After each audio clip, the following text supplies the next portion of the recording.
You can go to her and you say, you know what, there's a law I disagree with. And she has staff members like Drew, who you won't go talk to the Senate and say, look, here's my problem with this law. So if you don't think something is just, Go ahead. hello, no, it's How are you? I'm with Senator Langford. Hey, Staff. I'm just waiting for him to show up. great, I'm Jimmy Kemp. Jimmy, nice to meet you. Nice Sorry to to meet you. interrupt. No, hey, I'm just going over some of the basics of government and Congress and where we are. Would you just tell us, give us your bio and how you ended up where you are real quick? I am not the right person to ask that question because I shouldn't be here. So I'm retired Navy. You're retired Navy. I did 34 years in the Navy, and the senator happened to know me, and our paths crossed. And so 22 months ago, we had a meeting, and he had just been elected. He won Senator Coburn's spot, who he left early. And so he was looking for a chief of staff, and so you want to walk out here. he thought I was the guy. Okay. So I commute back and forth every week from Oklahoma. Senator Langford represents Oklahoma, and so I go back and forth every week with him. And so you advise him on which issues? well, I don't. I'm the chief of staff, You're so chief of staff. I'm not the legislative guy. I help make the trains run on time. So I do personnel issues. I help manage the office in Oklahoma City and in Tulsa. Yep. But we have a legislative director. Do you have a senator? I live in DC too. Do we have senators? No, because we're not a state. And how many senators does each state have? Pardon? 3 or 5. No, you're close. 7. No, 2. So how many states we got? 50 states. So we got 100 senators, right? So each state has a senator. Now you are being hosted today. The guy who's paying for your pizza and who wants to know you and wants to hear from you and hear your story, his name is Senator Tim Scott.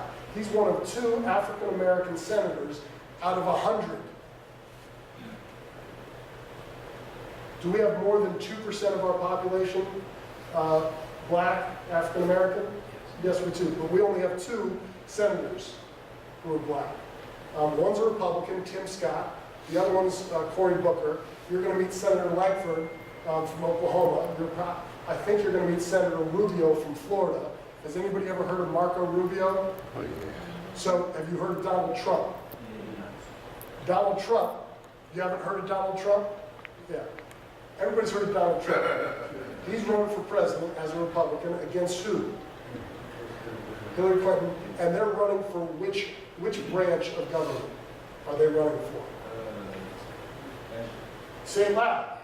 Say it loud and strong. One of the things, you got it, but when you guys are talking today, I want you to talk loudly and clearly, because the reason you're here is because Senator Scott wants to hear about your perspective on your own life and future, the opportunities you've had, the struggles that you've had, the challenges that you are overcoming, have overcome, and that you expect that you'll need to overcome, because this country, in 1776, this country was nothing but an idea. The idea was England and the king, we don't want to live under his rules. We want to create our own rules with a Congress. But we don't want to control everything. We want a president. So Congress, they have to work with the president. Hello, come on in. Hi. How are you? I'm good. Who are you? My name is Tammy Cameron. I'm in the DC office for Boys and Girls Club. Oh, great, Tammy. I'm Jimmy Kemp. Nice to meet you. Nice to meet you. Thanks for coming. Yeah, thanks for having us. Yeah. What's your I'm folks' timeline? the Senior Vice President for Government Relations. Great. And do you have your kids coming relatively soon? Yes, 12:45 is the time we were. That's right. We're going. These guys got here early, so Okay, great. so we're just going over the basics of what's going on today. Perfect. So this country is an idea that there shouldn't be one king making decisions. There should be an executive, the president, who has to answer to Congress, and they make the laws, but the judicial branch, the Supreme Court, they decide whether or not the enforcement of the laws is actually consistent with the intent behind the laws. So it's a messy process. And the Senate has, how many senators are there? From every state. So you got a total of 100 senators. And Tim Scott from South Carolina, he's the one hosting you today. And he wants you to meet some other senators. You're going to get a Capitol tour, but he wants to hear about your life. The committee that he's on, so when laws are written, what happens is that say Senator Scott has an idea for legislation, and he does have legislation. A law that he proposed is that there be a law that helps develop skills based on what jobs exist, so that there's money that comes to programs like Ron Moat is using, and it trains young people for the skills that they're actually going to need. His legislation is called the Skills Act. So he brought the Skills Act into this committee room, small business and entrepreneurship. There are committees on almost every issue you could think of. There's a committee on defense, there's a committee on healthcare, there's a committee on veterans, there's a committee on cybersecurity. There are so many committees, and this is an office building. So if we were to walk down the halls, you would see the name of a senator and what state he or she is from. So their offices are here. When they have to vote, they go over to the Capitol and they meet in the Senate chamber. It's a big meeting room. This is a small meeting room, and there are lots of these. And so here's how the path of a bill works. The bill gets written by Senator Scott. It comes in here to the committee. They talk about it. If the committee approves, then that bill goes to the Senate. And the Senate decides up or down on that bill. And if that bill passes, then it goes to the House of Representatives. And DC does have a representative, Congresswoman Eleanor Holmes Norton. Now, she doesn't have full voting privileges because DC is not a state, but her voice does get heard. So one of the things that I'm frustrated with is that you and I don't have full representation in Congress. Now, there's a long story behind that, and we're not going to get into it, but I do want you to. And this is John Donne. He's Senator Scott's jack of all trades. And ladies, what are your names? I'm Chelsea. I'm Elizabeth. And so there was Senator Scott's team. And if you guys need us to move or anything, just let us know. I think you guys will be good. We're just getting everything set up. Okay. Yeah. So anyway, the House of Representatives and the Senate have to agree on that Skills Act legislation that Senator Scott wrote that went through this committee, went to the Senate, goes to the House of Representatives. They can change the legislation, and then if everybody approves ultimately, if it passes by more than 50%, then that bill, that law, goes to President Obama's desk, and President Obama either signs it or he vetoes it. And there are laws that can be challenged up to the Supreme Court. So somebody could say, I don't like that law, I don't think it's consistent with the Constitution, and they could go to the Supreme Court and they could challenge that law. So a lot of the decisions the Supreme Court makes are, is that law just, or did Congress and the President make a mistake? So Senator Scott, this is his, I think this is his 4th year in office. Everybody's got a story. Who has invested in you? Who's helped you overcome challenges in life? He wants to understand that. If you have something on your mind, if you have a question, feel free to ask. Senator Scott is running this. I just helped, I asked Mo to set this up, so I really appreciate Ron, and I appreciate you all coming. I run the Jack Kemp Foundation. My dad was a congressman, so he was not in the Senate, he was in the House of Representatives. He was first a football player. He played in the NFL for 13 years, and then he became a congressman from Buffalo. And then he ran for president in 1988 and lost.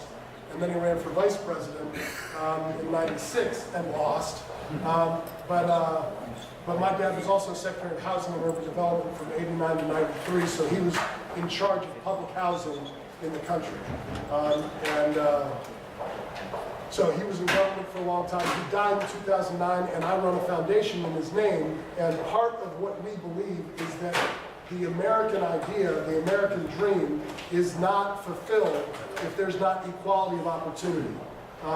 So one of the problems in society is that rich people, they get lots of opportunities, and we need people who haven't grown up in material wealth to have access to opportunities that allow them to become all they can be. So the foundation does events that focus on how to help people who haven't had the opportunities that lots of privileged folks have had, and because we recognize that there's unbelievable talent inside each and every person, but lots of times there are lots of other factors that come into play that make achieving your goals a lot more difficult than just working hard every day. So there are lots of different factors that come into play. Any questions that I can answer? Does this all make sense? And for you all who just came in, feel free to ask questions about what we're doing or why we're here. Yes? So, kind of the broker breakdown, I got a situation that we're going to be speaking on the current status of youth in DC. Yes. Just DC. You can talk about the nation. I mean, these are U.S. senators. So Senator Scott is your host, but he's asked a bunch of other senators to come, and he's going to lead the discussion. I think he's going to be asking you questions about your own experience. He's going to share his experience with you, and then if you have ideas about how DC is doing with young people, but how opportunities are for people around the country. Obviously, with what happened, what's been happening over the past couple of years with police and young African American people and the deaths that we've had, that's an issue that's on everybody's mind. There's not really anything that's off limits to say about it, because there's a lot of money that goes from the federal government to the state and local government. So DC government does get money from Congress. There's actually it's called appropriations. Here's a quick question. How does government get money? Where does that money come from? Where does Congress get the money from? Taxes. Where do taxes come from? Our checks, our work, our effort. And so the money that Congress spends, appropriates is the technical word that they use, that money comes from our pocketbooks. It comes from our work. And when you are working and you get a pay stub and it has all these different designations about money that's coming out of it. So if you made $1,000 in a month, there's a chunk of money that comes out for a bunch of different programs. And there's local tax. So in DC you get DC tax, but there's also the federal tax, and it funds things like Medicare. You've got money that goes into Social Security, which is when you retire after age 65, you get a check from the government. But the recreation center, I think it's a great question to ask and see what he thinks. Yes, sir. My boss is supposed to be here, Senator James Langford from Oklahoma, but I just want to tell you a little bit about him. He doesn't come from the political world. He comes from the ministry side. He ran a Baptist youth camp, the largest one in the United States, which is located in Davis, Oklahoma, and had 50,000 young people go through it every summer. So he is all about youth. He did it he headed that camp up for 13 years, and then he felt that there was a calling, and his calling was to run for Congress. And our governor at the time, or the congressman at that time, elected to run for governor, and so that seat became open, and so he went ahead and ran for that job. So all that to say, he's very concerned about youth. He's very concerned about what's happening in this world. He's from the Dallas area, so what happened down in Dallas is of concern. So on Friday last week and then Monday this week, we flew back. We go back and forth every week, but he went and visited a police station, and then he went and talked to a local Baptist church. in Oklahoma City on Monday. He did the same thing, visited a local church, an African-American church, and then he went to the police station, talked to the police, and had a conversation. So he is very concerned about what's going on and wants to try to have a positive impact if he can. So some of your conversations would be very helpful to him to kind of shed some light. Is to work with your other senators, but so he does not run Oklahoma. I just want to be clear about that. Does that make sense? Yeah. But he's like Senator Scott. Matter of fact, he and Senator Scott are very close, but they're both into a re-election cycle, and they were. So we're trying to get him reelected, just like we're trying to get Senator Scott reelected. So, but the senator cares, again, very much about youth. I don't know how much we'll talk about his background. Hopefully, he can tell a little about his journey. That's the But goal. his journey is totally different than most of the individuals who are in the Senate here or even in the House. So it's a very unusual journey, and he's very spiritually oriented. And again, the other thing he cares about, as I mentioned, is the youth of our country. Yeah. And so that's very, very important.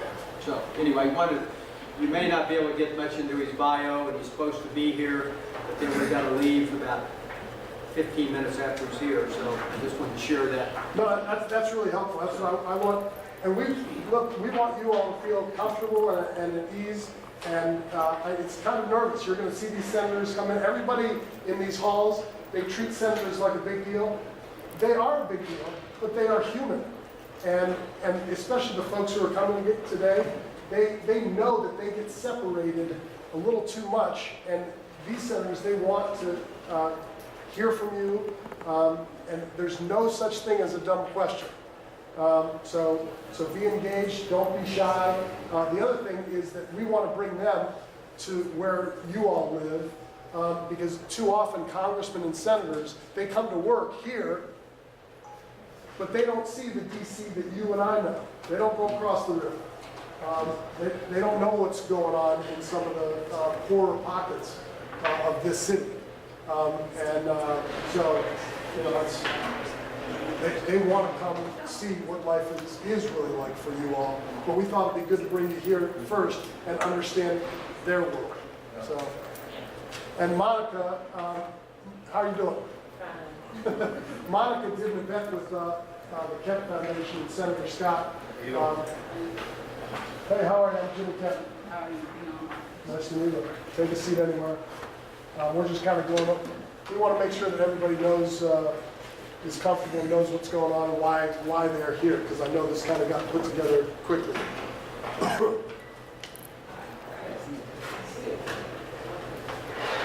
Yes, ma'am. Yes, Oh, ma'am. yeah. Go ahead. It was just a small question. I just wanted to know if introduce new initiatives. In Oklahoma? Well, again, as Jimmy said, he really defers to the governor, who's the chief executive officer for Oklahoma, to run and do all the state's work, laws, bills, etc. So he really tries to stay in this arena on the federal side, not the state side. But I will tell you, because he comes from Oklahoma, he engages in conversations and is very attuned to what's going on in Oklahoma. And as I said, the youth side is something he's very much got his ear to the ground on. So, but as far as introducing any legislation, he has not done anything in Oklahoma. Education is of concern. We're going through a real transition in Oklahoma on that side. But we have a balanced budget, and we've had to take, and we're short because we're an energy state of about $1.1 billion. So we had to make up those dollars. And one of the areas that got cut was education. So we're trying to offset those with taking from other areas. So our state is really, because we're so energy oriented, while you're paying $2 for a gallon of gas, it's a great thing. But that directly impacts our state because of the low fuel prices. So, but every state's different, and so that offset that has affected our state revenue. So talked about, Jimmy talked about the taxes. That's affected our revenue, being able to fund our programs. Does not work off natural. Work off what? Does not work off natural. We have natural energy, we have solar power, we have wind power, and we have oil.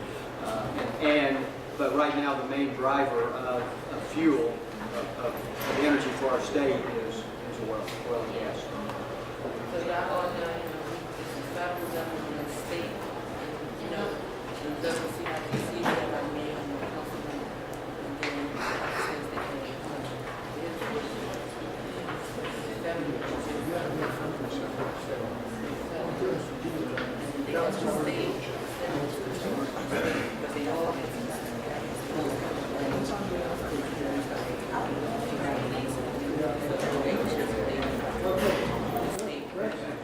Oh, yeah, thanks for coming. All right, Monica, talk about, you came and did the Kemp Forum on expanding opportunity in South Carolina. And you don't know everybody here, right? So Monica, you're going to have to tell them again, but I want them to hear kind of, you tell your story briefly and tell us how you're doing. So you want to know, I'm also from DC, I'm from Woodland, Church. I got involved with Pizza Owners, which actually got me more connections with other agencies. So when I needed assistance with certain things, job opportunities, it was there because I was networking. So that's basically the key to this too, is the network and let them understand where we come from, because they don't actually understand where we come from. But they are willing to understand, try to reach out and make us, help them understand where we come from. So people like Mo, that came into my life, and Jihad Abraham basically helped guide and mold me, coming from Woodland, coming from the poverty community. So I know how we get raised. We're not raised to be prepared to go out here in the real world when it comes to work. You don't know how to talk. You don't know how to dress when you go to interviews and things like that, because you never had nobody to show us. And in the neighborhoods, we don't really have that many working professionals in the neighborhoods. And we come up and we look up to the drug dealers and the people with the money, and that's what we want, because that's what we see comfortable in success, because that's all we know. But once you get out of that mindset and you change your mindset, you see other things and you want to just do other things differently. I still go around with that every day, but I know where I want to go. I don't want to stay there. I want to come back and help my community, because I was robbed for my future. When I went to college, I got friends that never lost a soul. I done lost over 20 people, and we don't deal with it in the correct way. That's a mental health illness issue that haven't been addressed. I know all you all around the table lost multiple people, and these are some of the issues that we face, and we just don't know how to deal with it, and eventually it just becomes anger. So I just want y'all to change our mindset.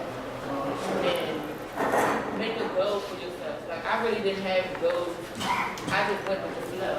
But it would be better for you all if you all come up with goals and set plans for yourself. And network. Go outside of your comfort zone.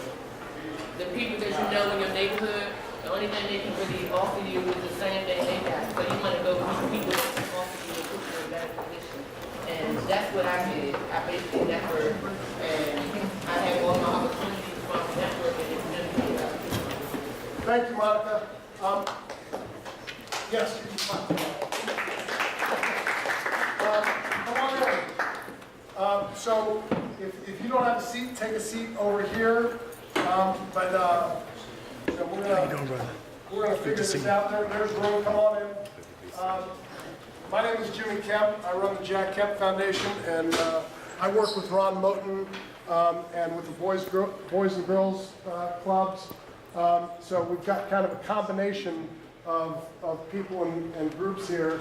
And before Senator Scott, who's hosting this, before he comes, I just wanted to make sure that you all are on the same page. Come on in and find a seat wherever you can. How you doing?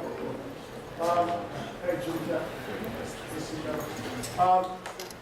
So go ahead and take a seat. We need to squeeze more chairs in. One of the things for the adults, we want, Senator Scott wants this to be a real open and frank conversation, and so he doesn't want wants as few adults in here as possible. So it doesn't mean I'm kicking everybody out. I just want the adults to know that this is a conversation for the young people with Senator Scott and a bunch of other senators and members of the House who are coming.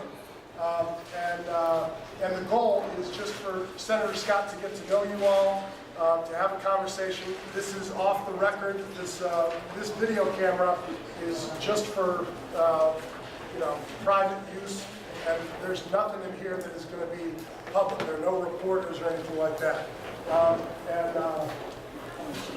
We run out of seats, we're not around here. Okay. Great, yeah. I think if we can get more chairs, we're going to need them. So I think we have a name card for everyone. So you all are going to pass out the name cards. Raise your hand if you see your name card coming around.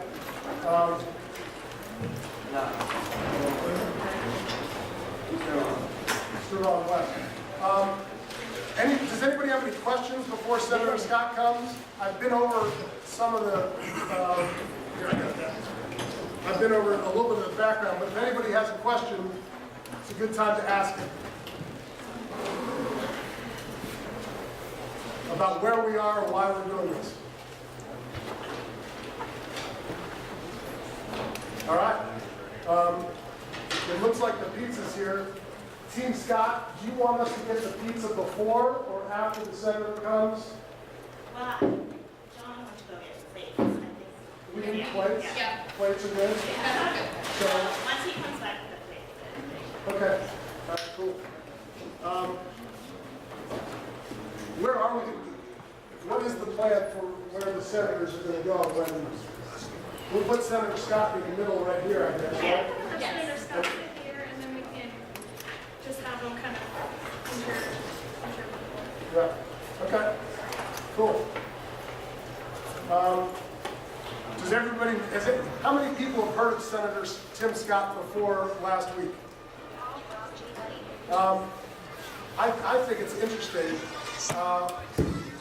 We have, we've been over some of the basics. You know, Mo, do you have anything you want to say, by the way? All right. So we have 2 African-American senators, and do we all know how many senators there are in the United States Congress?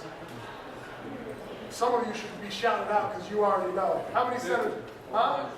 We have 50 states, but how many senators? There are 100 senators. Pardon me? What'd you say? 2 for each state, right.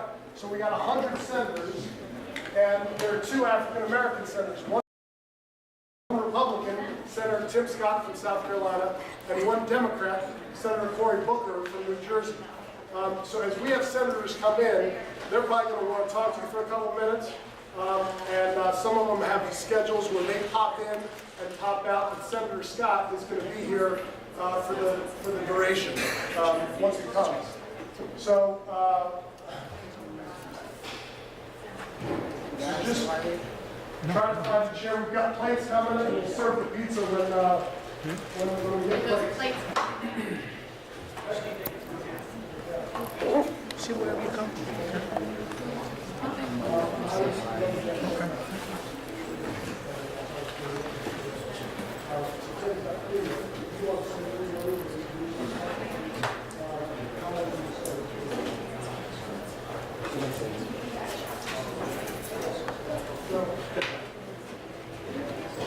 Put your finger silence.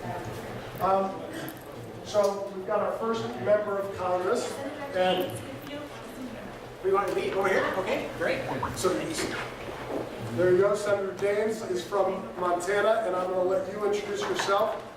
So you know, the Jack Kemp Foundation, which I just told you about, we work with Ron Moten, and Ron and the Boys and Girls Club of America and their DC branch have gathered these young people to have a lunch with Senator Scott and yourself, and we really appreciate Senator Scott wanting to hear stories from youth who are coming out of some challenged circumstances, but doing a lot of great things, but have perspectives on the world that we appreciate you wanting to hear from them, but we'd also love for them to hear from you. They're going to get a tour of the Capitol after this. But Senator Steve Gaines, take it away. Thank you. Well, thanks for having me today. I come from a place very different than Washington, D.C. I grew up in Montana. And so Montana, anybody here ever been to the state of Montana? It's, there we go. So let me talk a little about Montanans. Before I do that, let's give you a little personal background. My wife and I, Cindy, have been married for 30 years. We have 4 kids, 2 boys and 2 girls. Raised our kids, loving sports, basketball, football, baseball, and so forth. But I've not been in politics very long. So I just got involved here a few years ago. But Montana, our home is very close to Yellowstone National Park. So we've got grizzly bears and elk and trout and beautiful mountain peaks and rivers. It's a very kind of rural and mountainous area, which is different than a very urban area like we have here in Washington, D.C. But it's a privilege to serve here in Washington, D.C. The hardest part of my job is having to leave family every week to go back and forth. I fly back and forth every week. So I go back to Montana on usually Friday nights and home on weekends, and then come back and serve on Mondays through Fridays. But I would love to hear some of your stories. And I'm all ears. Oftentimes you find out politicians spend a lot more time talking, not enough time listening.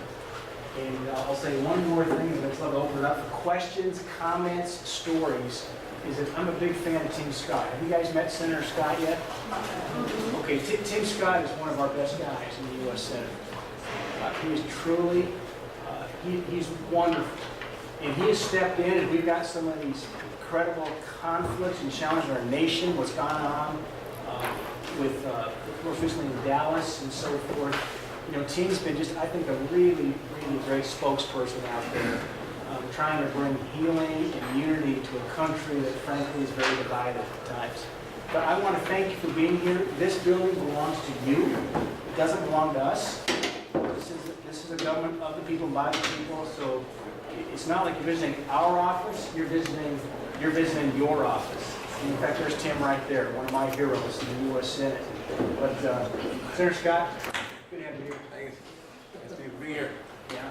I was just caring a little about Montana. Tim, tell him that Montana's a very different place than Washington, D.C. Yes, sir. And I look forward to hearing some of their stories and so forth. But I just talked about Tim. I think you've been such a great voice, particularly in the recent tensions this nation's been facing, what's been going on, and you've just been a voice of healing and unity. And you're just one of our best guys in the Senate. Thank you. Thanks for us together. Yeah. Certainly it's good to have everyone here. Thank you all for taking the time, making the investment to be here. We look forward to hearing from the students and hear about your hopes, your dreams, and your ambitions. We certainly think very thankful for the senators and some members of Congress that will show up along the way and listen to your stories. So many of us have several things scheduled at the exact same time, so not all will come and stay, some will come and go. But thankfully, we have a number of senators who are very interested in what your future looks like, how your stories can help us create a legislative agenda to go forward. So that's why we're here. We're here to really listen as much as anything else. We don't want to spend the time pontificating, but having us talk to you, we really want to spend as much time as necessary talking, hearing you talk. I will, before we start the food passing around, I'll just give you a 2-minute version of my story, and then we'll head forward with some food and some fellowship. So long story short, I was born in South Carolina, raised in a single-parent household. We got lost along the way. I'm not sure if you've ever had a bad day. Anybody had a bad day? Thank you very much for letting me talk to you for a minute here. I have had 7 years. And so from 7 to about 14, I drifted. All drifting seems to head in the wrong direction. So as a freshman in high school, I flunked out of high school. I failed world geography. I think I'm the only United States senator to ever fail civics, which is the study of politics. That's not good. I also failed Spanish and English. My joke is if you fail Spanish and English, no one calls you bilingual. They will call you by ignorant because you can't speak any language. That's where I found my unhappy self. I had 2 blessings from the good Lord. One was a strong mama who believed in my future. who also believed in a switch. Are y'all familiar with switch? Yes. I call the switch a southern apparatus of encouragement. And it oftentimes applies from your belt to your ankles. He encouraged me a lot. Other blessing was being a mentor, someone who saw more about my future than I could see myself. And he invested the last 4 years of his life. He died at 38. Creating the first 4 years of my new life. And so my hope is that as we listen to your stories, your dreams, not just your challenges, but your dreams as well as your challenges, we'll have a chance to craft legislation and or be sensitive to the issues and challenges that we face. With that, it's now time for us to grab a bite to eat or pray. Yeah, do you mind if we bless the food? Okay, I like to eat and pray, so let's pray in. How about that? We'll do it. Yeah, I'll bless Sounds it. good. Let's bow our heads. God, we pause to recognize that we are not sufficient unto ourselves. That you have provided this incredible earth and everything in it. Lord, help us to be good stewards to take care of the things you've provided and help us to care for one another. Thank you for Senator Scott and Senator Daines and the others who are coming who really want to represent the people, even if these people right here aren't exactly in their states or districts.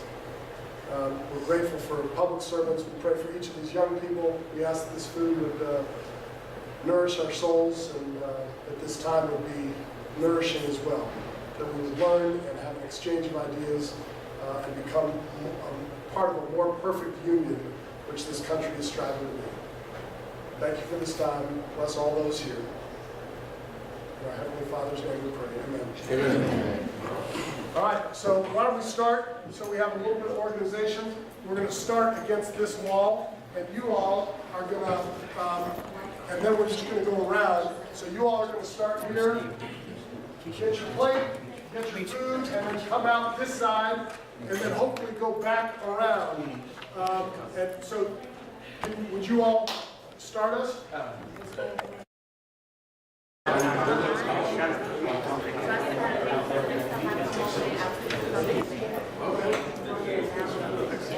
Very good.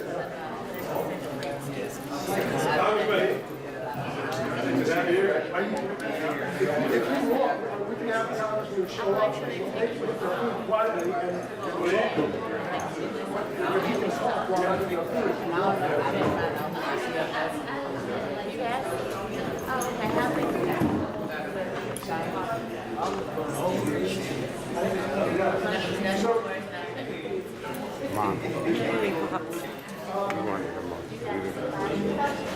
Thank you. You're doing good.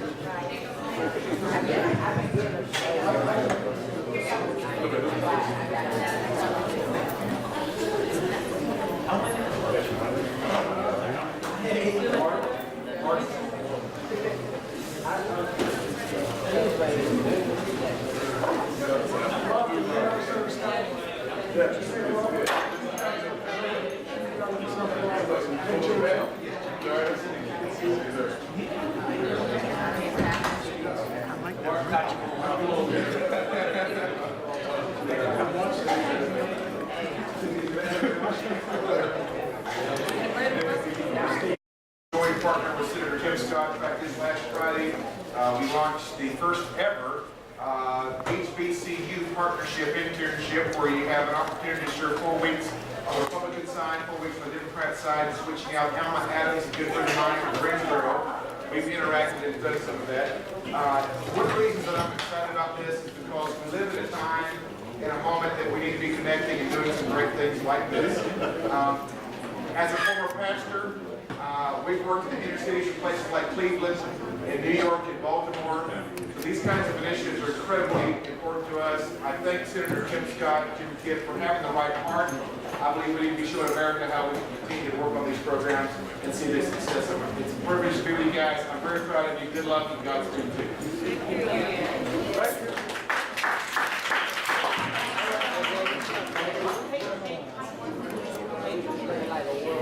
Hey everybody, I just want to say a quick hello. My name is Cory Booker. I am a United States Senator from the great state of New Jersey. However, I am one of the few United States Senators that was actually born in Washington, D.C. I was born in Washington Hospital Center. My mom and dad came here after college. They both studied at two HBCUs, Fisk University and North Carolina Central. After I was born, the city leaders said, you got to get out. And that's why I left to go to New Jersey. But I just want to say I'm really proud that not only did Tim invite me to come, but I'm really proud that Tim is the kind of leader here that understands, even though he represents South Carolina, we spend so much time in Washington, D.C., and that in many ways, because you all have taxation without representation, Oh my gosh. that you guys actually should have some senators that are looking out for you and your best interest. So I'm really grateful that he's doing that. The second thing I want you to know is that there's a senator from Iowa here who is a pretty extraordinary woman in her own right. I'm glad that she sounds like she's going to stay for a little while longer. But I just want you to know that even though I'm a Democrat, I'm so proud to be serving with two great Republicans who live their values, who believe that we are a nation that's better together, who believe that we cannot be successful if only some of America is successful. All of America has to be successful. And so I say that to conclude by saying, as I look around this room and see a bunch of folks eating some really good-looking pizza, I just want you all to hopefully understand that that the most important thing in life that we can do is really twofold, make the best we can out of ourselves and find ways to give to others. It's the two pillars on which we stand on as a country, a personal responsibility and service. So I'm sorry I can't stay for the conversation. It looks like it might be really good. The last thing I'll say is if you look at Tim and I, there's a secret to success that I hope you all emulate when you look at us as models, and that is, fellas, you got to shave your head if you want to be successful. Simple as that. You move a lot faster, less wind resistance. Aerodynamic, you can get to where you go all the time. Thank you, everybody. Thank you. Corey. Yes. Corey and I have worked on a lot of legislation together. We are good friends. We have the same barber, but we're also going through a weight loss competition. Yes. You have lost some weight, brother. Yes. Are we going to do the final link Tomorrow morning. Are we going to do it? Tomorrow morning. And then we're going to extend the competition to September. All right. You don't have to beat yourself. I like that. You have any idea? I do, but I'm not telling you what's going on. So super, you're getting loose. Loose and Susan. Thanks, Corey. And now we'll have a chance to say a little bit. Senator from Iowa, Joni Ernst. Okay, thanks, everyone. I'm just going to holler There you go. because I can do that. I was not born in Washington, D.C. I came from Iowa, southwest Iowa, very, very rural community. So this is one thing. I think South Carolina, where Tim is from, and Iowa, we have a lot in common with a lot of our rural folks. We are separated from the metropolitan areas. We have a lot of actually very similar challenges in some of our populations. Access to education and quality health care and all of those things we all struggle with, especially in the rural areas that I come from.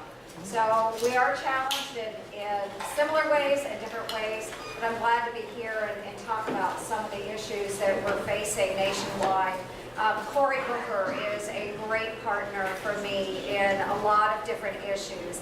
Even though we have such different populations coming from Iowa and New Jersey, we've been able to partner on a number of things. And I'm glad to be here with Senator Scott. Thank you so much for allowing me to be here and visit with everybody today. And thanks for being here. We appreciate it a lot. So God bless all. Thanks. We've also, thank you, Joni. We've also been joined by the Senator from Oklahoma, James Lankford, who will not need a microphone at all. Oh no, will not need a microphone. Listen to that voice. Hey, good to see everybody. All right, how many of you know the song Oklahoma? You know the song Oklahoma? No, I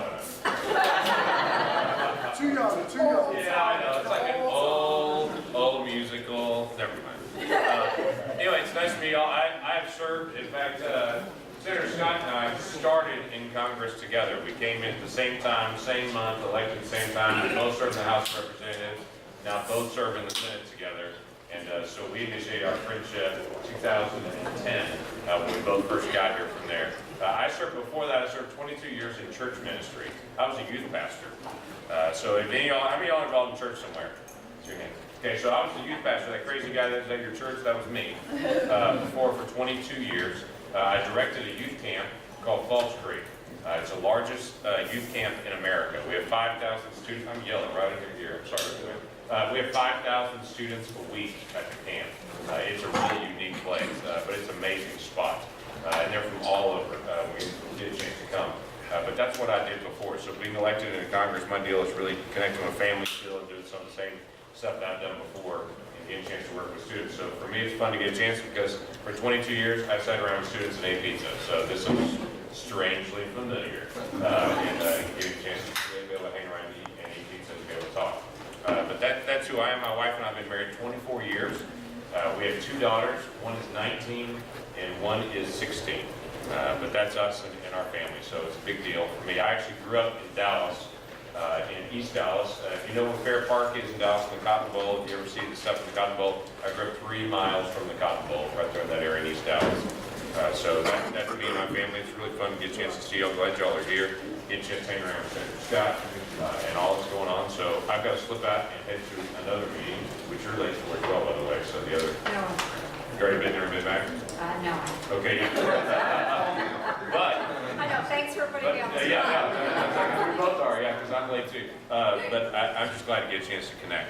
And it's an honor to get a chance to meet you, and hopefully this is a fun day. Yes, sir. Thank you very much. Oh, absolutely. So, thank you. Hey. One quick thing on it. All of you that raised your hand earlier said you're involved in church somewhere, don't quit that. I mean, so many students that they start getting involved in church, and then at some point they get distracted, they get a job, they get a boyfriend or girlfriend, they get off on a different tangent, and they walk away from their faith. There's no anchor stronger than walking in your faith. And for those that don't have faith, you can be a good American and not be in faith, but I would tell you you're missing something inside your heart if you don't. Because God made you so that you would know Him. And there's something very powerful about that. So I don't want to skip saying that. Congratulations to y'all that are involved in church. For any of you that are not, catch one of the folks that raise their hand. You can connect with them and go with them next Sunday. So anyway, nice to meet y'all. So, thank you, James, for coming by. We've just been joined with by two more senators. We have the guy who travels the longest distance to serve in the United States Senate, must be from the great state of Alaska, Dan Sullivan. All right, hey guys, how we doing? So you know, as one of my favorite senators, good friends, Tim Scott, great American, as he said, I'm a senator from Alaska. So on a day like today, you can see me, I walk outside, I start to melt. And I'm also the senator, you know, we have this weird ranking system here in the Senate, seniority system. They rank everybody in terms of seniority. I don't even fully understand how it's done. 1 to 100. So the other thing in my bio that I don't always brag about, but you're looking at number 100 out of 100. So I'm not very high on the list. I'm a freshman. Like Senator Ernst and Senator Langford, and Senator Sass, right? He's 99, so he's 98. So you're looking at the bottom of the class. But nevertheless, the bottom of the barrel. not the bottom of the barrel, bottom of the class. But look, I want to thank Senator Scott on his idea. What we all think, and what I certainly think is one of the most important things we can be doing here in the Senate, in the Congress, and that's focusing on the issues that, to be honest, haven't been very strong throughout the country, and that's economic opportunity and good jobs. Economic opportunity and good jobs. That's what every American believes we should be doing, regardless of party, regardless of background. If we're not focusing on trying to create good opportunities, particularly for the young kids, the young people. The other thing in my bio that I'll mention right now, I'm the father of 3 teenage daughters. That's a really, really hard job. But a good job, right? For the teenage boys and girls here, you get it. So that's what we're focused on. Good jobs, strong economy, and what I'm really excited about, what Senator Scott's doing is reaching out. We're reaching out to all different communities throughout the country to get ideas on how to do that. And so thank you for coming here, and we're going to be listening a lot, whether here in DC or 5,000 miles away in Alaska. Thanks a lot.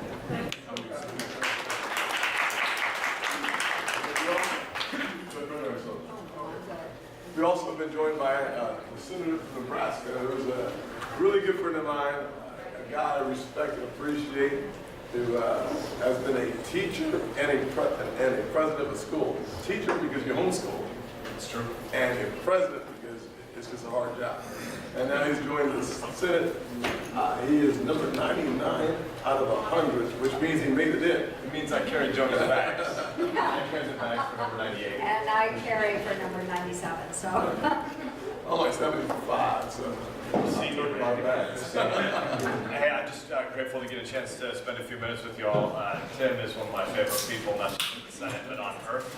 I think really highly of this guy, and we spend a lot of time together, and I don't really have anything to add for me talking at you, but I would love to hear from you all a little bit. Love to hear, I don't want to take over if you're headed towards something else, but would love to hear in your families and in your neighborhoods, give me some perspectives on how people are talking about Baton Rouge and St. Paul and Dallas.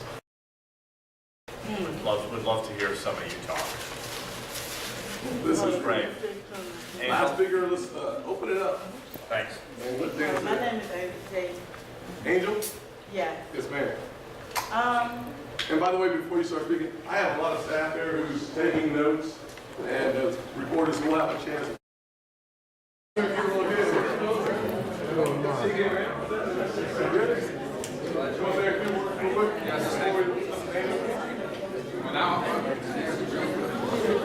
I got to feed them. We're going to talk about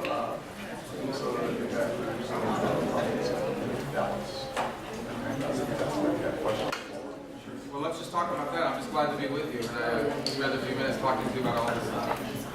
I'm glad that Tim brought us together. We're hoping to replicate this all across the country, not just doing it up here in D.C., but ultimately take it back to Florida, where I'm from, and South Carolina, and Iowa, and Nebraska, and Alaska. Alaska's far. I'm not going to that one. But we want to continue to. This is a big issue that we're facing in our country. The bottom line is we can't be the country we're meant to be if people feel like they're being left out or left behind. It's just a fact. You just can't be who we're supposed to be. It's impossible. Plus, think about the talent that we're walking away from. The human capital that we are losing out on because people feel disconnected from what's going on in the rest of the country. So we all have obviously different experiences depending on how you grew up or where you come from, but I feel passionately about it. I really think that's what makes us different from the rest of the world, and if we lose it, we're just another country. So I'm glad you're hosting this forum, and I want to be a part of it moving forward. Absolutely. Thank you for being here, too. Great? Yes. Go say, do it. Yeah. We have Angel. I want you guys, it's hard to appreciate how rare it is to have several senators and members of Congress come meet you guys. I've tried this before, and it's hard to get very busy people to hang out together. Thankfully, you're so important to all of us that they showed up to hear what you have to say. Yeah, quick minute. Thank you. Yes, first of all, I want you to know that Senator Tim Scott is one of my best friends here. Pretty much took me under his wing, and I'm telling you about a good man here in the Senate. So I just want you to know that I love you dearly. First of all, I just do best just speaking from the heart, and I want you to know how much I appreciate all of you being here. I didn't grow up with a silver spoon in my mouth. As a matter of fact, when my parents came here, they had $10 in their pocket, and they did everything that they possibly could to try and give me a normal life. It's not actually until I go back and look at my pictures and I'm like, Mom, capris were not in style back in the 70s. She's like, well, I did everything I could. I went to the Salvation Army, and at least you had pants. I have to. You still go there? They have some good stuff. Now it's posh to do that. $12.99 for a suit. Yeah, you're all good. Yeah. We have so many of our young black kids that are growing up in broken homes and in very difficult circumstances. You go out, people don't get the fact that it's very difficult to be who you are and to live where you are and not be part of the environment. And it will suck you in. It'll suck you in and define who you are to the point where you are surviving. And that's what you are doing. And that's very difficult and easy for people to say, hey, just rise above it, right? It's difficult to do that. But the fact that you are here, the fact that you've got great role models in your life, you need to take that opportunity and run with it. And with that, you have the responsibility to care for those who cannot care for themselves.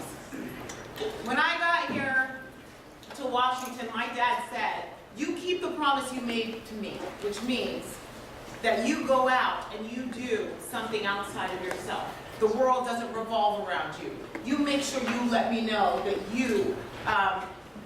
that you're grateful for the opportunities that I gave you, because Mom and Dad suffered for you to make sure that you get to where you are, and it's your job to make sure you help those and help people that are not in such great circumstances. So I want you to know that I am going to do everything I can. We just did a nice forum on poverty with the speaker, and we're going to be doing everything we possibly can to give our young folks a hand up.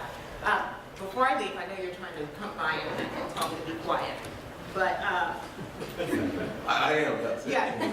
Here's what I want you to know. You're probably shocked, by the way. You know, there are a few of us. There's Senator Scott, myself, and Will Hurd, who are Black Republicans. You're probably shocked that we're here, but it's okay. Here's the thing I want you to know. Somebody asked me a question, how could you be a Black Republican Mormon woman from Utah? Like, it doesn't make any sense to me. There's only like 5 in the world. And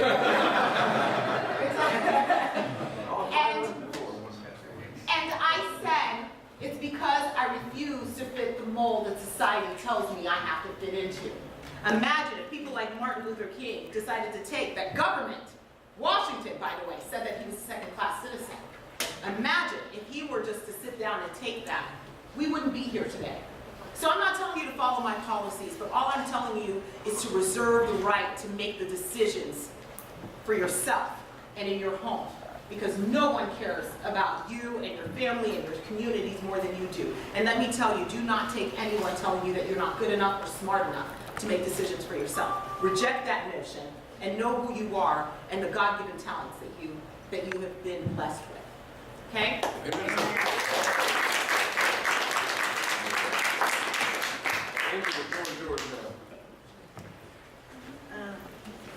First of all, my name is Amy Tate.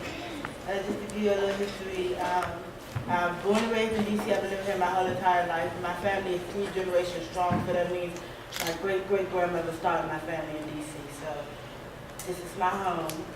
How I feel about what's going on based on like how the government is treating, I don't want to just say the police, because it's not just the police, but how the government is treating us as a race, or how the government is singling people out and dividing them into races, because it's not just us as a race, it's the LGBT community is going through the same thing that we're going through. So how they're dividing us, the human race, how they're dividing us and treating us differently is wrong, and it makes us scared to live in our own home. We don't feel the same comfortability as most people do, and a white race, or a white woman, or a Black woman, or an Asian guy, or Asian girl, we don't feel the same comfort as they do. We're not, like when we make a mistake, it's not just, oh, we're gonna go to jail, and we might die if we make a mistake. We might literally die, like that might be the end of our life. So it's not just oh, I can't go out here and do this because I'm gonna go get locked up. No, I can't do this because I'm gonna die. I can't make no mistakes. They're watching me. I can't live a normal life. I have to be perfect, because if I don't, if they see anything normal about me, I'm gonna die. And that's how we basically feel about what's going on, or how I feel. Can't speak for anybody.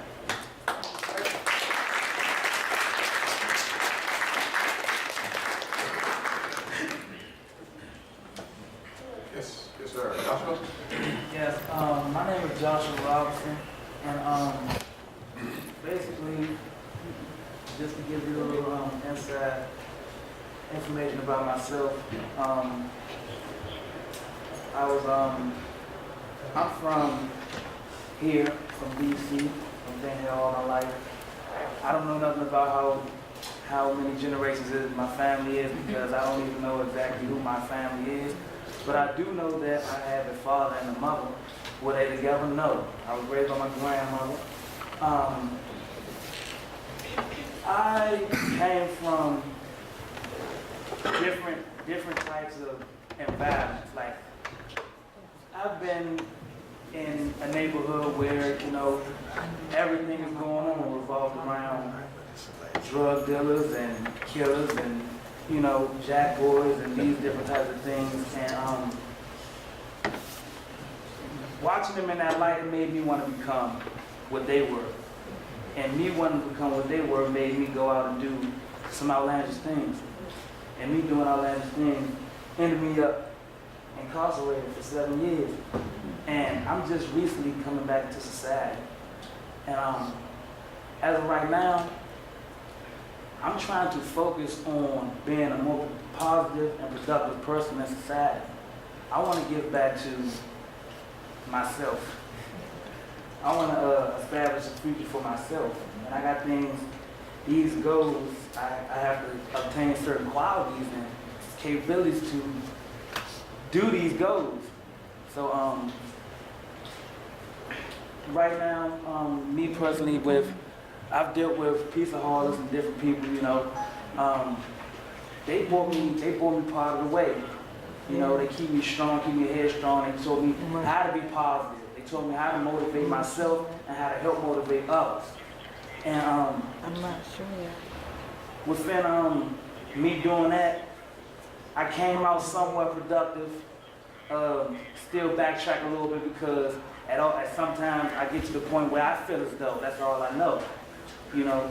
But now I want to make a more positive transition, and I want to give back to the youth, like how Peaceaholics and other foundations gave back to me. And in order for me to do that, I need the help from you guys. And I have things that I want from you guys. I have plenty of things that I want from you guys because we base everything around what you put out there, basically. Because everything that's coming in this world is coming in this world from us. Everything that's coming in the United States is coming in the United States from us. You know what I'm saying? So, excuse me, but we look at things more as a materialist. Just look around you. Look at everybody around you. We look at everything as more of a materialistic side. Some people do, some people don't. I learned not to. But I had. And when I was doing a series of different things to get these materialistic things. You know, to meet these materialistic goals, to have a bankroll and what people say, to have a bunch of money, to have cars, to have clothes. I was doing these things, you know, committing crime. And it got to the point where I wasn't even focusing on the black community committing crime anymore. I was focusing on y'all community because I knew that's where the money was at. So, in order for me to stop doing this and stop backtracking, I need you guys' help. I need training. I need training that's going to help me be a productive citizen, to learn how to be on the job and how to keep my job. And I need financial stability also within this training, which means I need a couple dollars because not every day I'm not going to be able to get to this training every day. Me trying to be productive is going to keep money out of my pockets because ain't nobody giving me nothing. Nobody is giving me anything. I've been home for a month. I had nothing. Everything, I have God. But everything that I have had, God and I provided for myself. So I'm trying to focus around what Collaborative Solutions is giving me.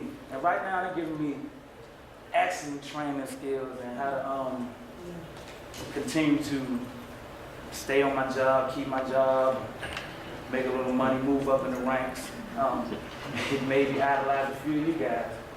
And that's what I'm trying to focus towards. I mean, I know y'all wanted me to talk about something about what's going on over there. I care, I do.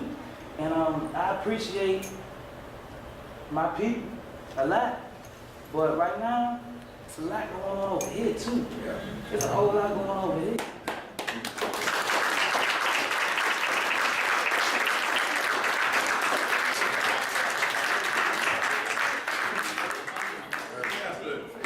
Question based on what I just heard from Joshua.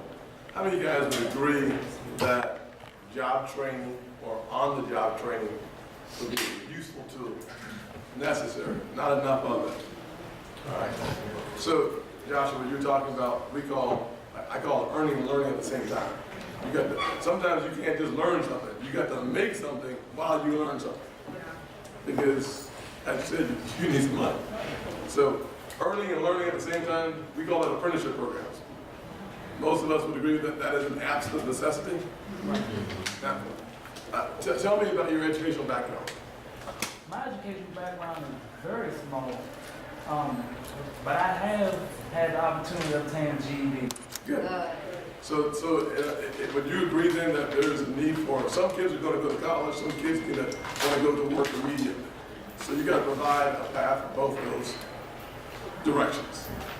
Our conversation in January, you didn't just go to college, you kept going to college, right? Yes, because I had support behind me. So Yeah, talk about support, please. A lot of people can only do what they're capable of doing.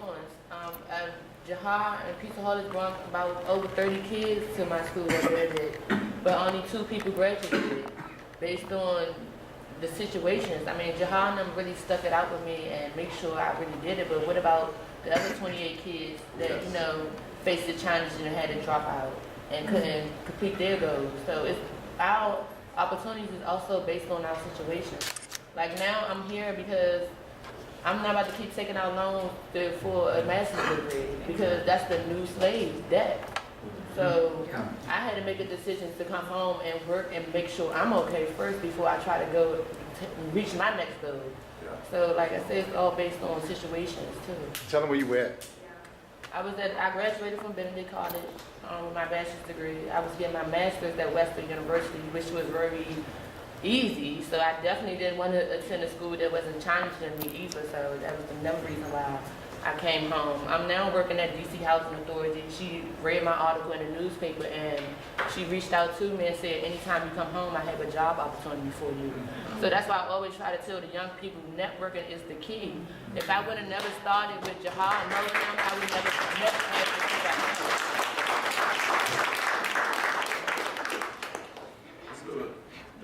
Jasmine. Hi, everyone. Well, piggybacking off the networking, I just recently exited foster care through CFSA, and while Explain CSFA real quick, I'm not sure. Children and Family Services, Child and Family Services Agency. While in foster care, I felt like there were a lot of opportunities that were given to children in care, trainings of some sort. I interned with Councilmember Graham, and I networked through that position to go on to the mayor's transition team, and then from there my supervisor got me a position with DOEX. But I found that unless you're like getting out of jail or you're like in foster care, it's not a lot of opportunities for you to just, you know, that are available or that you're told about or informed about. Like it's not in schools. When you're in classes or you're in high school or middle school, I feel like that's where you should really, you know, put in, put forth the effort as far as job training and skills and, you know, college prep. Yes. Jasmine, was there a school counselor that spent any time talking about options? Is that just a pipe dream? Or? We may be totally ignorant to what you're talking about, because if we're gonna make things better, sometimes we're gonna break it down very simple for us. We are simpleton sometimes. So no guidance counselor provided you with knowledge that here are several options that you can take advantage of. That wasn't there for you. Right, so those are things that should be implemented, like an actual list of programs that are available to students as far as job training or, you know, just manual jobs as well, you know, because not everyone wants to go to college. Right. They should have the opportunity to know about, you know, trades that they can get into. I didn't feel like that was really expressed when I was in school either. Anybody agree with that? As far as the job training that you know, the programs in DC, the issue that I felt it was the sustaining a position. Like they can help you get into a position, show you how to interview for a position, and it's just, you know, how you interact with your coworkers and how you present yourself at the office and things of that nature. I felt like it kind of was missing in the program. Gotcha.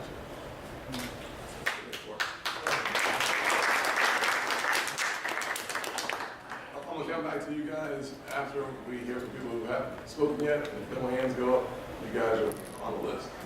Devontae. Devontae, go ahead and stand up and make sure the. We can hear you. I'm Devontae Cross. I'm from Hard Anacostia, downtown, back Anacostia, High Street. A lot of police brutality in the other states. And what he said was happening over here, we don't got that much killing from the police. What they do is all that is we can't stand on sidewalks, our neighborhoods. So when we go out in other neighborhoods, we get into it. We don't have recreations, none of that. So we try to ask for help, like Ron, we try to ask him for help sometimes. We take us on trips and stuff. But sometimes we're in our neighborhoods, the police always bother us. We ain't doing nothing bad. We just ain't got no jobs. We just young. We still going to school. Ain't nobody dropped out on us. So we don't have that much help.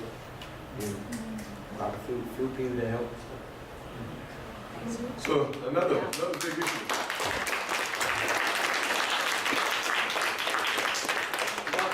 Let's dig into that just for a second, a little bit. So what grade are you in? I'm graduating August 5th. So about senior. How many of y'all would agree that from a summertime activity opportunity, there ain't none? Is that what I'm hearing? I mean, summertime to me. No, I'm saying summer and like after 4 o'clock. Yeah. So there are very few things to occupy your time. And there are very few resources come in to provide any assistance. So, but it's still like things like you trying to bother and Yo, negatives come easy. yeah, still ain't got nothing to do. Yeah. Olivia, come back. I got you in mind. Olivia. Hello everyone, my name is Olivia Alexander. I wanted to kind of piggyback off of what everyone said, especially Jasmine over here, about the foster care system. And I'm from Washington, D.C. I was born here. I'm 20, so I spent half of my life here actually. I grew up in Louisiana and then I grew up here. And either way, in our communities, and not only the African American community, a lot of minorities don't have the chance to go out there and get what they need. Like the resources that they need are not provided, either not provided or not told to them. Or a lot of people who are looking for the resources are told that, you know, you're not going to do anything anyway, or they're treated as such. So you feel like you try to better yourself and you always have someone that comes along and pull you down.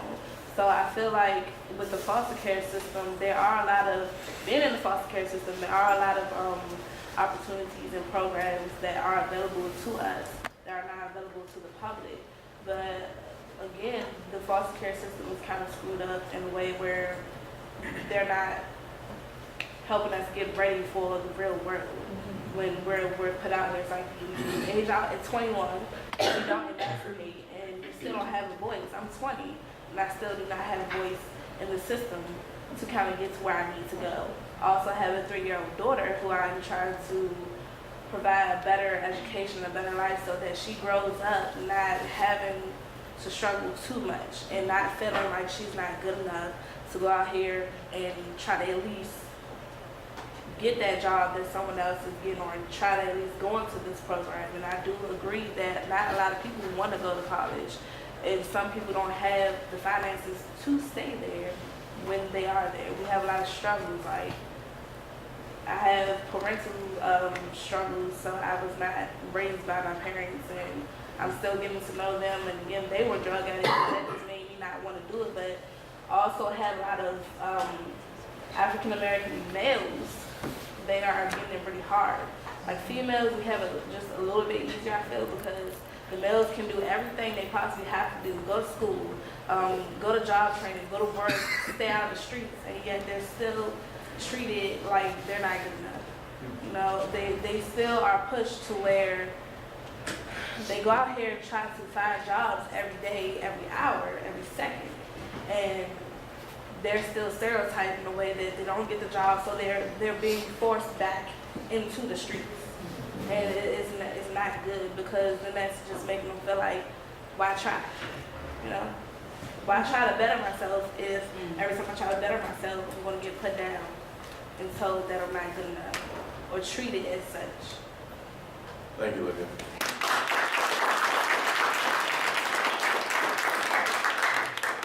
My name's Derek Bowman, and I'm from Northern Virginia.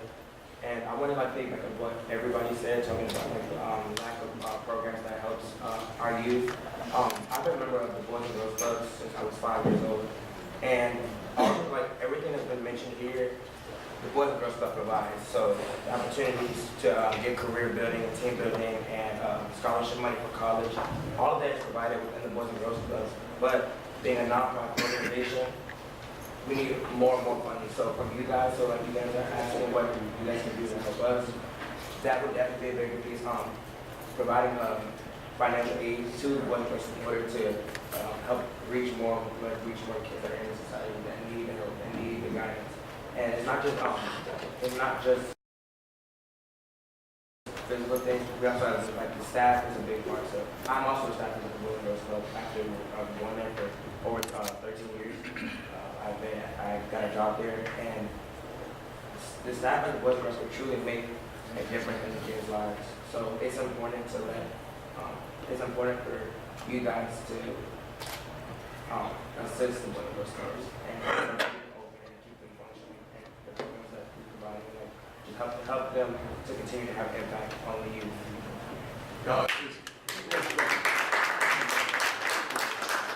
Is there no Boys and Girls Club in DC? Yeah, there is. There's a few. There are Four? Four, and not in every Right. So we are going to say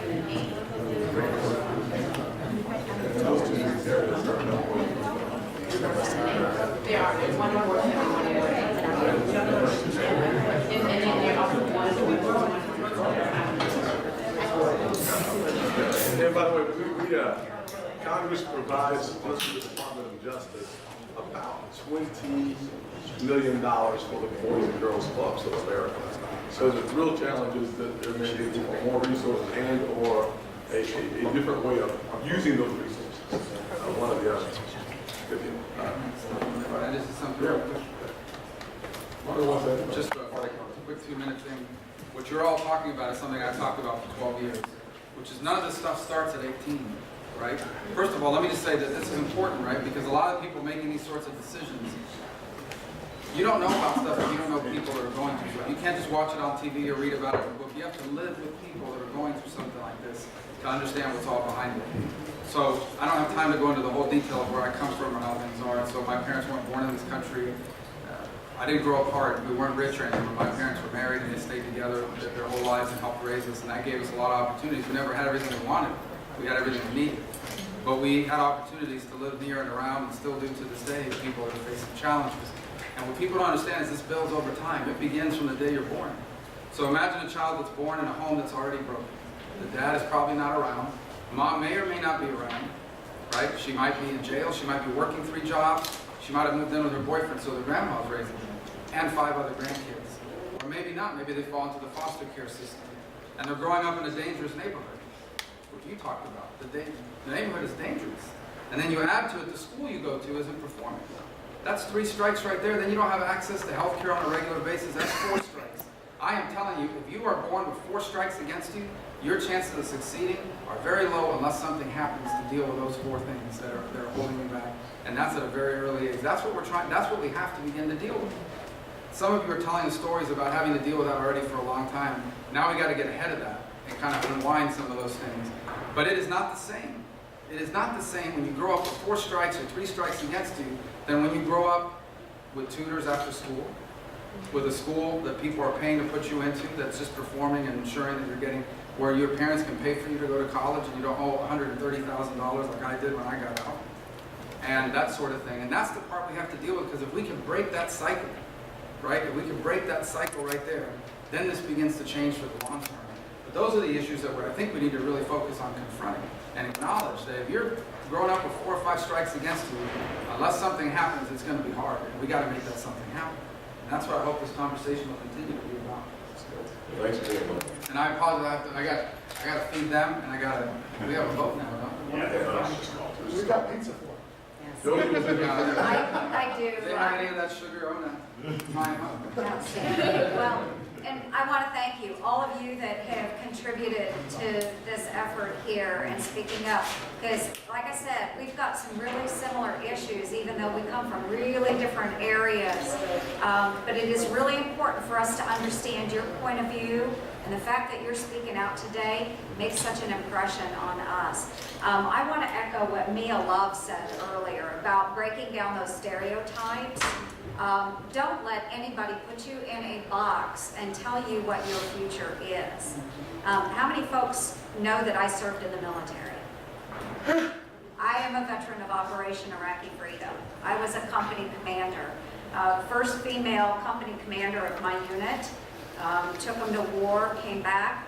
I was the first female battalion commander of the 185th CSSB Combat Sustainment Support Battalion in the Iowa Army National Guard. All these positions held by men for many years. Don't let anybody put you in a box. I didn't let them tell me, you're going to be a typist, you're going to be a clerk. I said, no, I'm going to be a leader. And so y'all determine what your future is going to be, and you go for it. But it is important that you tell us what you need. And that's why I'm so glad that you're all here today to voice that. We need to know that so we know how to help. Okay, so thank you. God bless you all.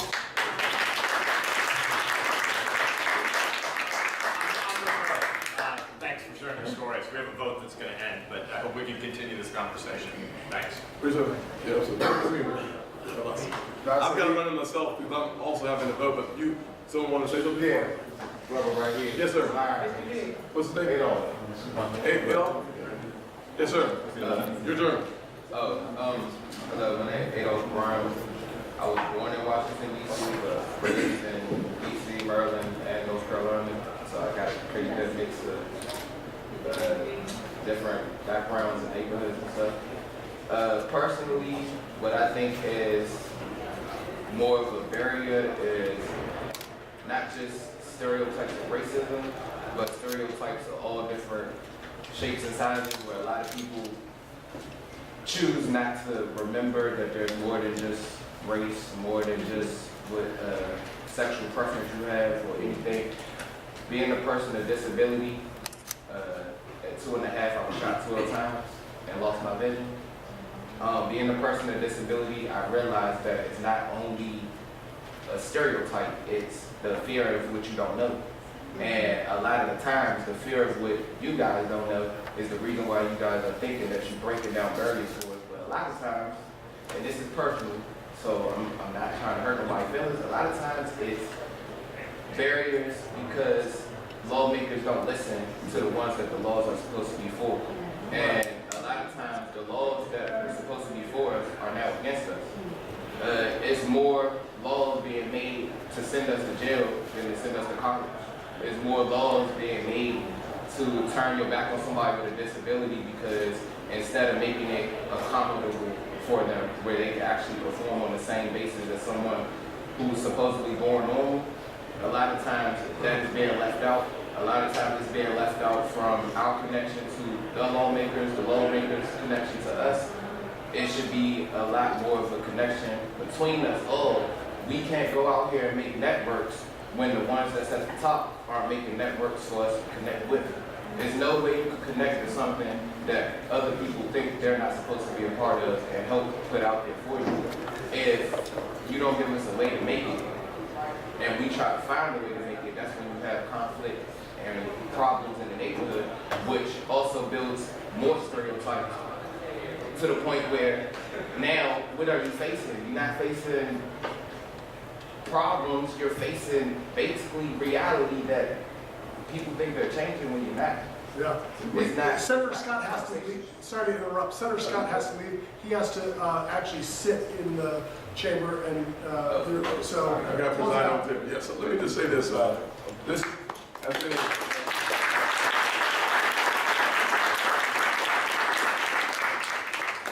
Thank you all for sharing. It was about 30 minutes of you sharing.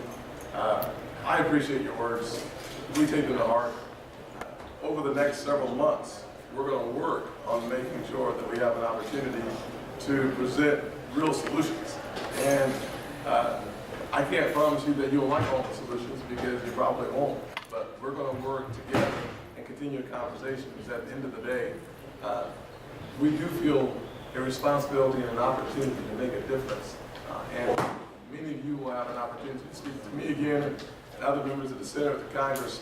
Again, I'm not quite sure how often you guys get to speak to folks in the Senate and the House, but we want to make it happen at least more often than it has in the past. And I will look forward to opportunities and continue the conversation with you.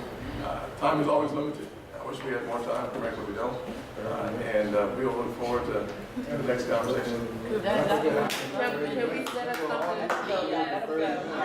Unfortunately, when the vote is called, you gotta go vote. And it's probably going to affect us negatively, whatever. Exactly. If you don't vote, Could we set up a meeting in the community in DC where we can get more people to come out? So the goal is to get you. And then y'all want to say introduce half a car, Let 10, 20 minutes.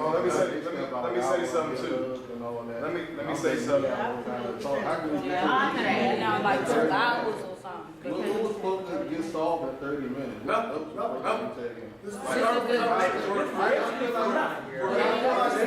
I feel like it's going to wind up in and it's going to build up like preach not because this is what you came in and do. I ain't getting it. wasn't no. It was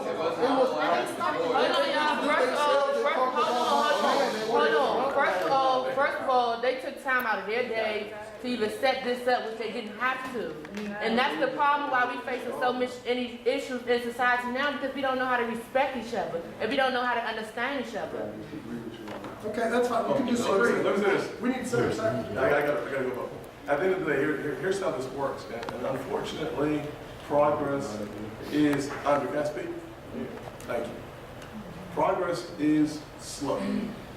Anyone who thinks a 1 hour or a 2 hour, a 3 hour conversation is going to somehow manifest an immediate change is been sold a bill of goods. My goal for today was to get you all in front of members of the House and the Senate so they could at least get a flavor of your story, not to figure out solutions on the first time. If the expectation is you walk in the room, you meet somebody, and you solve problems immediately, someone has sold you a bill of goods. The goal was only to have people who don't live anywhere near you hear your story and have an opportunity to become a little more sensitive to your situation. If you want change to happen for you and for your friends, these are the folks who are going to be in control of that change. And so to the extent that it was a short meeting, I hope it's not the only meeting. But our response to the meeting will dictate how often people come back to have this conversation. There is a major breakdown in our country. A major breakdown in our country. To build that bridge back will take time. And if you don't want to try, I get it. You've probably been disappointed before. You've probably been sold the same bill of goods before. You've probably heard the same speech before, and nothing changed. I get that. I grew up not in a neighborhood perhaps as bad as your neighborhood. My neighborhood was not a fun time either. I was blessed to see people, one person specifically for me, care enough for me to help me escape the realities that some of you guys are living today. My goal is to come back into neighborhoods where are similar to where I grew up and try to make a difference in those neighborhoods for those kids. And if not for these kids specifically, for the next set of kids we'll be working towards. Because I'm in this for the long haul. I spent the last 3 to 5 years going around this country talking to a lot of kids. I've got an agenda specifically designed around apprenticeship programs. Myself, Cory Booker, have legislation, specific legislation so that you can earn and learn at the same time. We also have legislation around schools, trying to provide better schools in poor neighborhoods. So what you're saying is a part of an agenda that we've already designed for the last 3 years. But it helps, it's very helpful to create an echo chamber so that other members of Congress, other United States senators, have a chance to hear the exact same problems that may find solutions the more these folks get involved. I'm probably going to miss my book.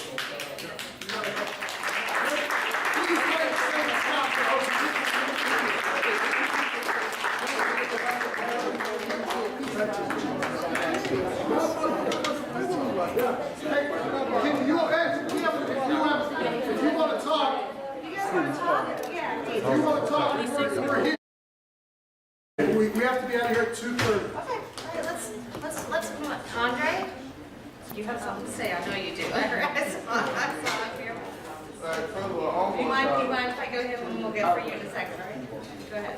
I don't want y'all to think that I don't appreciate the time. I know it took a lot for us to be here, for y'all to open up on this, and I appreciate the pieces and everything like that. But it's going to take more than that. I mean, we came in, I'm not even going to discuss what happened today, it's all good.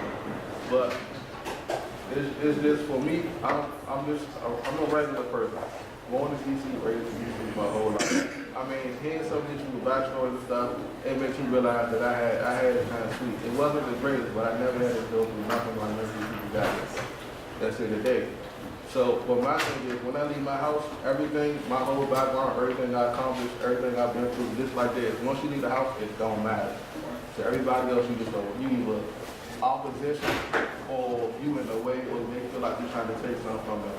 And that's just how we were brought up. That's how everybody was raised. So what would matter? I mean, what would matter? What could we do to make that so that would be better for you? I mean, it's really not too much that can just be done by throwing money. I mean, honestly, money is always going to be a help, but it's just, it got to stop when you in school. Like, it got to stop when you young enough, when you still open to the idea that there's still people out there that can help you, that's there for you. Because the older you get, the less of it you see. And then you become hard to it. So it's like, as soon as the love stops, that's when the pain comes. So you need more adults, more mentors in your neighborhoods, more people to kind of watch out? Yeah, showing that it's not that you don't have to be, be tough. You don't, I don't want to say be tough, but that you don't got to have this ball up, that you don't got to be out solely just for you to make it. There's no problem taking help and there's no problem helping others. I mean, we can ask for help as a people like all day, but in the end, if you're not helping, if I don't see you want to help nobody else, I don't want to help you. So it gotta start. It gotta start with us first. Because if it don't, we gotta lay the groundwork before we can build a house. And we haven't even started digging yet because everybody is still so what they, they own personal agendas, or they still feel like, I'm used to you helping you, and then to a certain extent, and then they falling off and disappearing. All the be is whatever. I ain't going away, and then they gone. That happens to a lot of people.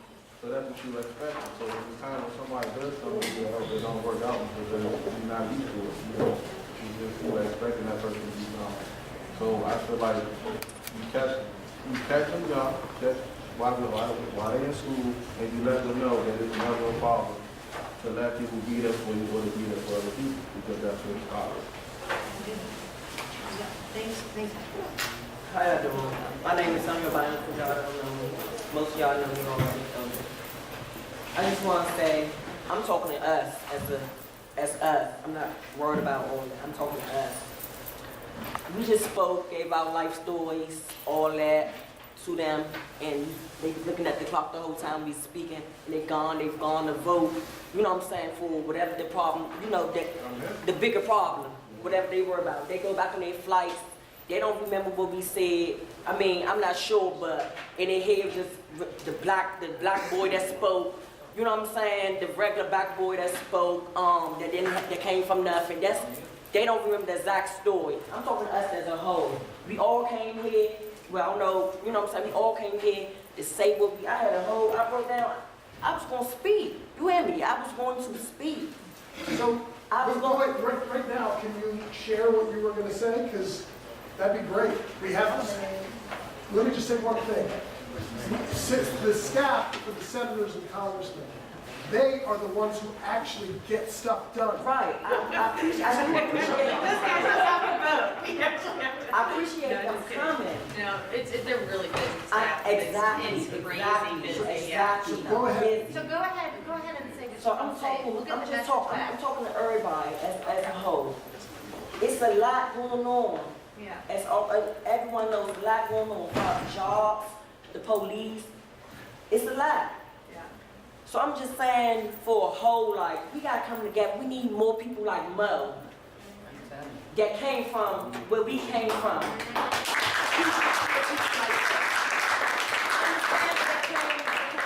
Wherever they came from to hear our stories. We need more people like Mo.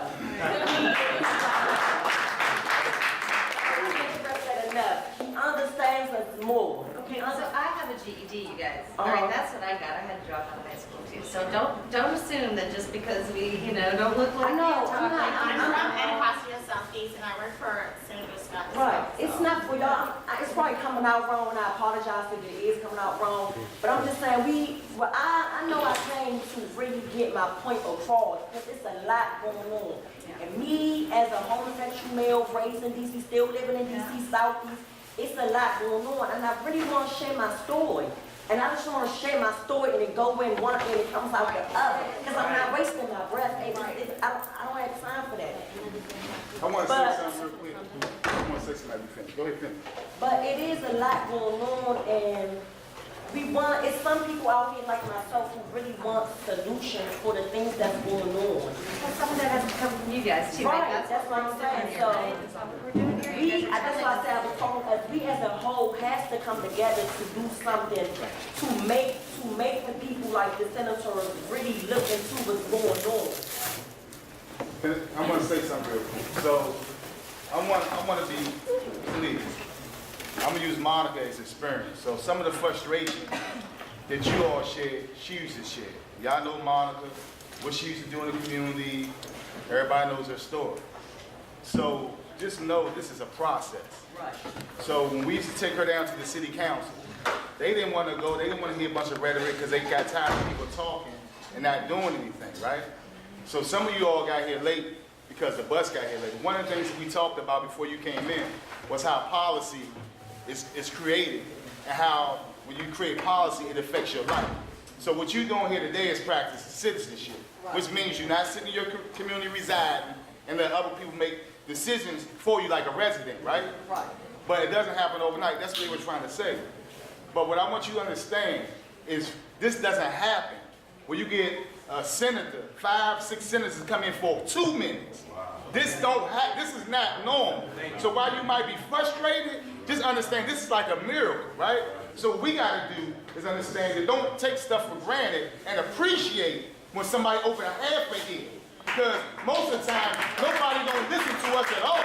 And what happens is, what I've seen when people see that we unappreciative, right? They say, why do I even come and do it anyway? Because they're going to feel like I'm not going to listen anyway. They had people taking notes. I was watching. While you all were talking, people were taking notes, right? Second thing, Mr. Kemp, right?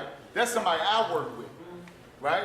He works with people on both sides of the aisle, right? And he's about solutions, right? This ain't about no one-time thing. This is about trying to get a conversation going that's ongoing. And I commend you all for coming here and taking your story, but I just ask you to have some patience and understanding and just understand. And the other thing, a lot of people say their voice wasn't heard. Just understand it's a closed mouth don't get fed, right? A lot of people sat in here and didn't say nothing until the last 10 minutes. And there are plenty of people in here who I told we were only going to be here for an hour. You found out about the event today, right? Right. So you didn't know that. But people knew that this was only going to be an hour. So only so many things can be done in an hour. So just know that this is a process and appreciate it because most of the time we're not in the door. we always left outside the door. So if you get a chance to get in the door, take advantage of it, right? Take advantage of people who care about you, because we know how it is. Most of the time our voices are not heard. We don't get in the door. We in the door, right? So the best thing to do would be say, how do we follow up with this conversation, right? Not to sit around and bash people, because what that does, so you understand what I'm saying? I wasn't bashing. That's why I said I was talking to us as a whole, because you see how I ain't talking about you in general. I'm not talking about you in That's general. how we are. That's how we got raised. that's We what don't I'm know saying. how You see how to communicate. I just wanted to tell us, like, don't get mad and go home and say, I was really trying to prove a point. Like, don't get mad, go home and say, yeah, they didn't listen. I was talking to us as a whole, like, keep coming back. Like, I'm mad too that, you know what I'm saying, they have to go, that we're really trying to, like, touch the point that you have to keep doing this as a whole. We're going to keep doing this. That's what I was saying. So we've got like 7 minutes. Thank you. There's an actual committee meeting coming in here at 2:30. So we've got 7 minutes. Let's go ahead. You speak. Go ahead. You want to speak? Go ahead. Okay, I wanted to piggyback off of, y'all probably don't know Mr. Name, but OJ. Okay, I understand what he's saying. He want to share his story. He want to share his story, and he want people to hear him and listen to him. But what I also want to point out is that a lot of people, they not given this opportunity. Like, I just found out about this yesterday. Like, I was ready to give up on my program because I felt like, you know, I'm not getting nowhere with it. I got stuff going back at home, and I feel like I'm not getting nowhere with it. What is your program, if I can ask? Well, it goes through DOES. Yeah. And then, you know, they send you to a site or whatever, and it's with Contemporary Family Services. Right, gotcha. So, what I'm saying is, we listening to y'all, and y'all speaking to us, and we do appreciate it. We do appreciate it. I mean, and he appreciates it. All he's saying is, he wants his story to be heard more than 30. Don't take our story and pass it on like it's the, you know, like it's. Yep. Like it's like a little essay that you get to somebody and they get to read it and then they get to be like, oh, I want another one. It's not good enough. So we just saying, like, you know, I feel like y'all are listening to us. Y'all understand where we're coming from because y'all took y'all time out to listen and to ask us what our stories were. Y'all didn't have to do that. But also, y'all gotta understand, a lot of people not given this opportunity. They not about to send up no army to everybody hood and be like, everybody who want to be a drug dealer, get the F out or get out. And you know this, I'm a language, but I'm from DC. I got like, you know, some lingo. And they not gonna do that. They gonna listen to what you're saying. It takes time, it takes patience. That's why our community, that's why our communication is so off, because we don't have patience to listen. You have patience, then you will have patience to understand what somebody is saying. If you understand what they are saying, then you can communicate. Right. You ain't got no communication, you ain't got nothing. So you gotta be patient with what people are trying to, you know, they didn't send us out here not taking pictures. People gonna ask, where these pictures come from? Why y'all do this? Why, you know, because these pictures are gonna be posted somewhere. Y'all might not see them, but you gotta look for them. They're gonna be somewhere. And people wanna ask, you know, who are these kids? Why they come in? What they talking about? Right. And So can people I wanna know that. answer something there? So Senator Scott, this is Senator Scott's chief of staff. The chief of staff runs the office for the senator or member of Congress. She's the only African-American chief of staff on Capitol Hill. And Senator Scott asked Jennifer to get this together. And so Jennifer and I were talking, and I said, well, my friend Ron Moten and the folks at the Boys and Girls Club, they've got tons of young people who would love to be heard. And that's what Senator Scott wanted to do. Jennifer, you wanted to, you know much better than I do. This was his idea. No, we get it, you guys. And it's a process. And it took a long time to get to a bad place, right? Getting to a bad place didn't happen overnight. So getting to a good place is also not going to happen overnight.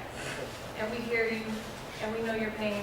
And a lot of us, Jerron was raised similar to how some of y'all were raised. Chiffon is from DC. I was born to a single mom, a 16-year-old. Like, we all have stories. All of us have stories. And I'm not trying to compare myself to you or the senators to you. But what I'm saying is there's empathy, there's sympathy, there's understanding. And if we just are patient and communicate, and take our time, we're gonna get there. And yes, Mo, I didn't know that was your nickname, is right. Y'all have how many senators in here? I can't get those suckers to go to anything all the time more than a few. Y'all have like 8 of them in here. That's remarkable. You have no idea. And a lot of them don't come from where y'all come. And a lot of them will never understand your story, ever, period. But they're here, and they want to continue the conversation. And we're going to come to you, y'all are going to come to us, y'all are going to show us some things. We're going to take your stories. I know you said you don't want it being read like an essay, but we're going to share your stories because people don't understand unless we make it human. And one of the things we're going to do, Jeff, for the Check It documentary, we're going to host a screening of the Check It documentary for these members and others to come see. Because the stories, you know, when somebody puts the time that Dana put into telling that Check It story, that makes it so easy. Lots of times it's hard for any of us to say what we need to say in person. But you know, we're gonna brainstorm about how we can get the stories told. Yes. Hi guys, I'm Dr. Haley Williams. I'm the program director at Contemporary Family Services, so I know the personal stories of a lot of these young people. And one thing I just wanted to make sure is said, because while it's awesome to be able to hear their stories, and they're so powerful, in a short amount of time, some things are left out, or if you're asked as the person who's gone through something difficult to put words to that and then give a solution at the same time. So as a person who studied this, the piece that would be great to take back is that it's so multifaceted, and Mo and I have worked on this together and the rest of our team, but our thinking is around the real necessary systemic factors that have gotten us here, and then the systemic solutions that will get us out. And it's not just a job, it's not just a mentor. Most of it is housing, most of it is healing from trauma, safety. All of the young people in our program, every last one of them said that they have been directly influenced or faced gun violence, like up close and personal. How many dead bodies have you seen this year? Oh, I cannot count. Or how many people do you know who you grew up with? Like all of us say, oh, well, none. You know, and then, oh, this year? Or did you mean last year? Or, oh, I lost count. You know, every young man that grew up in my neighborhood is gone, or in my class, or whatever. As a psychologist, the cumulative effect of that is just off the charts. And so if you couple a strategy around confronting and healing from that with stable housing and the skills and education and the job with the competitive wage and you know, all this other services and support that people need in terms of benefits and entitlements, then we can maybe get somewhere, because as this young lady said, then she also has a child to take care of. So then we talked about those things. But you know, everybody said I'm looking at homelessness too. And I'm also looking, so I just wanted to put that out there, because I also been on this side, and I know when you're looking at the things that are really kind of the factors that you want to kind of write into legislation, those things would be really important beyond their transition age group. So we're looking 20 to 25. We're no longer like, you know, mentoring age or guidance counselor age as much. You can always use a mentor, but those are the real tangible adult things that they do. Right. Thank you so much. So what's next? We hope everybody does this. We've got a Capitol tour. Many of you haven't seen the Capitol before, so we've got a Capitol tour set up. So you can see the Capitol and see the legislative process actually going as it goes. Derek Chase is a friend of mine. He's going to be with us for a couple minutes. And I think Derek has something to say, but we've got to get out of this room right now. Thank you all so much.